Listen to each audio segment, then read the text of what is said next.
Hi, I'm Yvonne Nicholas, author of Spicy Fantasy and Erotic Chaos. I'm on my narration journey, so I figured I'll start with this post that went viral on Threads. Let me tell you a story. Before we get started, let's remember the rules. We read, or in this case, we listen, and we don't judge. Before I was married, my job sent me to France to secure a deal with clients. It was around Christmas time, but securing the deal took a little longer than expected, so I ended up spending Christmas in France.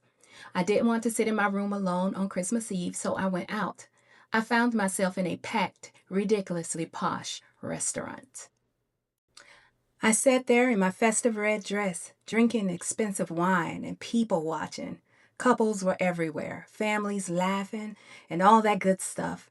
I saw this guy who I instantly thought was a model. Imagine if Chris Evans and Henry Cavill had a stormy eyed, dark haired baby. Okay, maybe I'm exaggerating a little, but also not really because the man was a special kind of fine. I was staring so damn hard that his head snapped in my direction. Oops, must have accidentally activated my psychic powers. And so now he's looking at me while I'm looking at him. We're having a good old fashioned staring match. He smirked and winked, and I swear to God, my soul left my body for a second. I felt weird and anxious after that. Maybe because eyeballing dudes out in public wasn't my thing. This is the perfect time to blame it on the alcohol. Anywho, I went to the restroom to pull myself together, and on the way out, I walked right into him. It was almost as if he were waiting outside the restroom for me to come out, which I found out later he was. Naturally, I panicked a little because here we are up close and personal. It was one thing when we were staring at each other from across the restaurant. It became a whole other thing when I could now see the color in his eyes. I'm never tongue tied when it comes to social engagement. That was part of my job. But at that moment, my brain froze. Still, I was able to hold it together so I didn't look like a crazy person. He said hi and asked me my name in French. Now listen, my French is absolute trash, but I still tried to answer him in his language. I managed to give him my name, but the rest of it sounded like gibberish. It was embarrassing as hell. He watched me struggle through French, smiling like he wanted to laugh, but he kept it cute. Then he said my name with that thick accent, and I'm not even gonna lie, that did things to me. Turned out he spoke English. Well, broken English, but still. That man stood there and let me butcher his language on purpose. He also turned out to be extremely bold. He had no problem getting all up in my personal space and telling me exactly how much he likes what he sees. Cue the butterflies in the belly. He asked me to have a drink with him, and of course I said no, because I'm responsible and on a business trip, and I'm definitely not about to make questionable life choices abroad with a beautiful stranger, right? Lay sigh.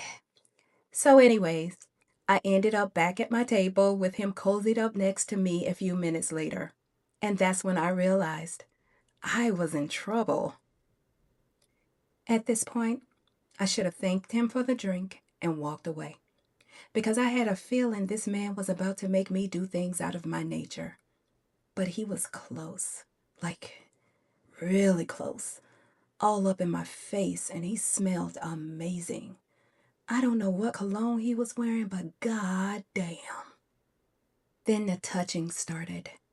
It wasn't aggressive touching, just barely here and there, just enough to make me feel things and want more. I remember thinking, are you really gonna let this man fill you up in a packed restaurant like this? I never answered myself. I think I was too caught up in the way he was making me feel. Slut mode activated. Now I think this is a good spot for a reminder. Remember, we read or listen and we don't judge. He pulled back and apologized for coming on too strong. That should have snapped me back into reality, right? Instead, I said the one thing I wasn't supposed to say. Nah, you're good. Had to be the wine talking, 'cause what? Next thing I know, we're sitting closer, talking quieter, laughing like we've known each other longer than 10 minutes. Then we were kissing. Like, really kissing. It was my very first French kiss. Get it? See what I did there? Yes, I'm hilarious. Anyways, things got way too hot. His hands were in places they shouldn't be in public, and I let it happen with zero shame. Can't believe I'm telling you guys this, but yeah, it was a moment. Again, the wine. It was the wine. So then, he asked me to come home with him. And of course, I said no, because although I was tipsy and I let him play with my goodies in a packed restaurant, I'm not about to go home with a man I just met, especially a man in a foreign country. Stranger danger, right?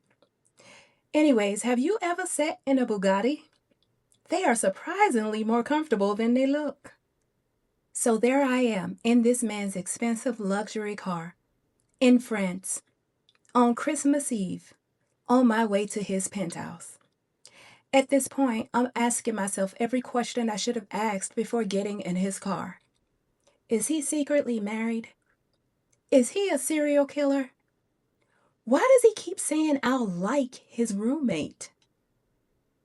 We get to the building and take an elevator ride up to the penthouse floor. My anxiety is kicking my ass, but somehow I'm able to hold it together. He opens the door, and standing there is a naked man. A sexy naked man, but a naked man still the same. And he was holding a cake over his privates that read, Happy Anniversary. Just an anniversary cake and nakedness. And we're standing there, looking at each other, both wearing the same shocked expression. What the actual fuck? Anyways, that's it. That's the story. At least part of it. Should I tell y'all what happened next or nah?